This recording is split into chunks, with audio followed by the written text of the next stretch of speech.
Australia से आई बहन को भाई ने राखी बांधने नहीं दिया। उत्तर प्रदेश के गोरखपुर के पास बसे एक छोटे से गांव में रामसागर तिवारी का परिवार पूरे इलाके में सम्मानित माना जाता था। घर बहुत बड़ा नहीं था, लेकिन आंगन में हमेशा सहल पहल रहती थी। रामसागर के दो बच्चे थे, बड़ा बेटा राघव और छोटी बेटी काव्या। काव्या बचपन से ही अपने भाई राघव के बेहद करीब थी और राघव उसे स्कूल छोड़ने जाता था, उसकी पसंद की चूड़ियाँ लाता था।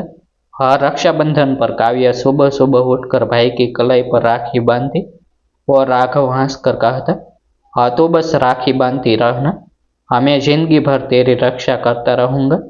और दोनों के बीच यही रिश्ता धीरे धीरे उनकी सबसे बड़ी ताकत बन गया था। और लेकिन 5 साल पहले इसी घर में ऐसा तूफान आया जिसने भाई बहन के रिश्ते को हमेशा के लिए बदल दिया। काव्या कॉलेज में पढ़ती थी। उसी दौरान उसकी मुलाकात आदित्य नाम के एक युवक से हुई। आदित्य दूसरे जिला का रहने वाला था और शहर में नौकरी करता था और दोनों एक दूसरे को पसंद करने लगे। परिवार को जब इस रिश्ते की भनक लगी तो रामसागर ने साफ कह दिया कि वह इस शादी के लिए कभी तैयार नहीं होगा। वजह सिर्फ इतनी थी कि आदित्य के परिवार और उनके परिवार की सोच अलग थी। राघव भी पिता के साथ खड़ा हो गया। उसने काव्या को समझाया, हाँ तो हमारे लिए बहुत कीमती है, कोई फैसला जल्दबाजी में मत लेना। लेकिन काव्या को लगा कि उसका परिवार उसकी जिंदगी का फैसला खुद करना चाहता है। एक रात वह आदित्य के साथ घर छोड़कर चली गई।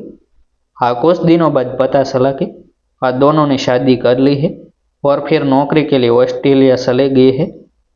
उस दिन के बाद रामसागर ने काव्या का नाम लेना तक बंद कर दिया। माँ शारदा रात में चुपके से बेटी की पुरानी तस्वीर देखती और रोती।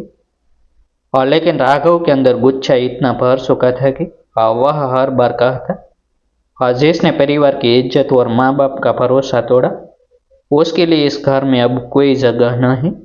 समय बीतता गया, 5 साल निकल गए। काव्या ने कई बार फोन किए, त्योहारों पर संदेश भेजे, माँ को पैसे भी भेजती रही, लेकिन राघव ने कभी जवाब नहीं दिया। उधर ऑस्ट्रेलिया में काव्या और आदित्य ने मेहनत करके छोटा सा घर बना लिया था। उनके जीवन में एक बेटा भी आया। बाहर से सब कुछ ठीक था, लेकिन काव्या के मन में अपने मायके की कमी हमेशा बनी रही। रक्षाबंधन से कुछ दिन पहले काव्या ने अचानक माँ को फोन किया। उसकी आवाज़ कांप रही थी।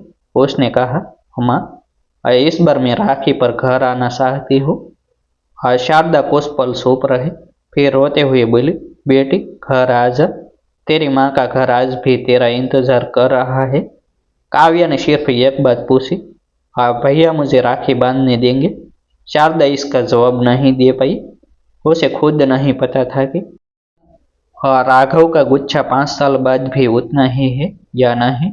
रक्षाबंधन की सुबह गांव के उसी पुराने घर के बाहर एक कार आकर रुकी। काव्या उतरी। हाथ में मिठाई का डिब्बा था, बैग में राखियों थी। चेहरे पर खुशी भी थी और डर भी। उसने आंगन में कदम रखा तो माँ दौड़कर उससे लिपट गई। दोनों माँ बेटी फूट फूट कर रोने लगी। काव्या ने घर के चारों तरफ देखा, वही दीवारें थी, वही तुलसी का सोरा था, लेकिन भाई राघव कहीं दिखाई नहीं दे रहा था। कुछ देर बाद राघव कमरे से बाहर आया। सामने 5 साल बाद अपनी बहन को देखकर वह कुछ सेकंड के लिए ठहर गया। उसकी आंखों में भाव नहीं थी, लेकिन चेहरे पर कठोरता थी। काव्या धीरे धीरे उसके पास गई। उसने थैली निकाली, राखी हाथ में ली, फिर धीमी आवाज में बोली, भैया 5 साल देर हो गई, लेकिन रिश्ता नहीं बदला।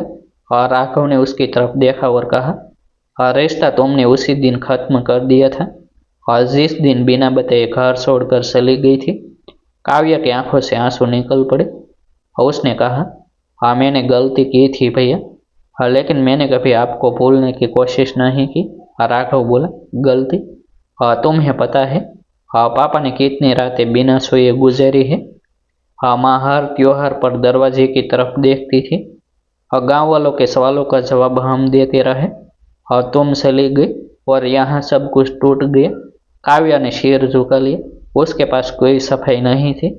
उसने सिर्फ इतना कहा, हमें प्यार में अंधी हो गई थी और मुझे लगा था कि परिवार मुझे कभी नहीं समझेगा।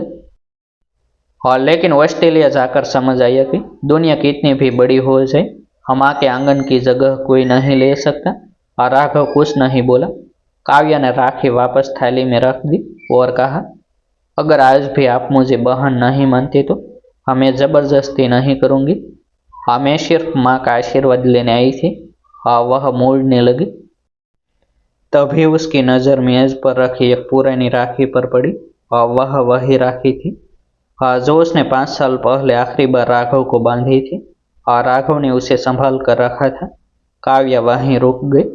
उसकी आंखें उस राखी पर टिक गई और राघव की आवाज़ अचानक धीमी हो गई। उसने कहा, हाँ तुझे लगता है मैंने तुझे भूल दिया?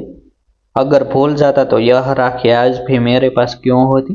काव्या रोते हुए पलट गई और राघव आगे आया और अपनी कलाई उसके सामने कर दी। उसने कहा, अब बहनें गलतियां करती हैं तो भाई नाराज हो सकते हैं, लेकिन भाई अपनी बहन को हमेशा के लिए दिल से नहीं निकाल सकता। काव्या ने कांपते हाथों से राखी बांधी और राघव की आंखों से भी आंसू निकल पड़े। माँ शारदा दोनों को देखकर हाथ जोड़कर भगवान को धन्यवाद देने लगी। और तभी बाहर से आदित्य और काव्या का छोटा बेटा अंदर आया। बच्चे ने राघव को देखते ही कहा, हाँ मामा, मुझे भी राखी बांधनी है। राघव ने उसे गोद में उठा लिया। 5 साल की दूरी कुछ ही मिनटों में खत्म हो गई। उस दिन काव्या ने समझा कि विदेश में जाकर इंसान पैसा कमा सकता है, बड़ा घर खरीद सकता है और नई जिंदगी बना सकता है, और लेकिन अपने रिश्तों की कीमत नहीं खरीद सकता। और वही राघव ने भी समझा कि नाराजगी जरूरी हो सकती है, मगर रिश्ते तोड़ देना हमेशा सही नहीं होता। जाते समय काव्या ने भाई से कहा, भैया अगले साल राखी के लिए 5 साल इंतजार मत करवाना। राघव मुस्कुराया और बोला, अगली राखी तो नहीं आएगी तो मैं खुद ऑस्ट्रेलिया आ जाऊंगा। उस दिन गांव के उस छोटे से घर में सिर्फ एक राखी नहीं बंधी थी। 5 साल से टूटा हुआ भाई बहन का रिश्ता फिर से जोड़ गया था। और काव्या के लिए सबसे बड़ा तोहफा कोई महंगी चीज नहीं, बल्कि भाई की वही पुरानी बात थी, तो राखी बांधती रहना, मैं जिंदगी भर तेरी रक्षा करता रहूंगा। डिस्क्लेमर, यह कहानी सत्य घटना से प्रेरित एवं काल्पनिक रूपांतरण है। पात्रों के नाम और घटनाओं में रचनात्मक बदलाव किए गए हैं। इसका उद्देश्य केवल मनोरंजन और सामाजिक संदेश देना है। आभार। फिर मिलते हैं एक नई स्टोरी के साथ। वीडियो को लाइक और शेयर करना ना भूले, चैनल को सब्सक्राइब करना ना भूले।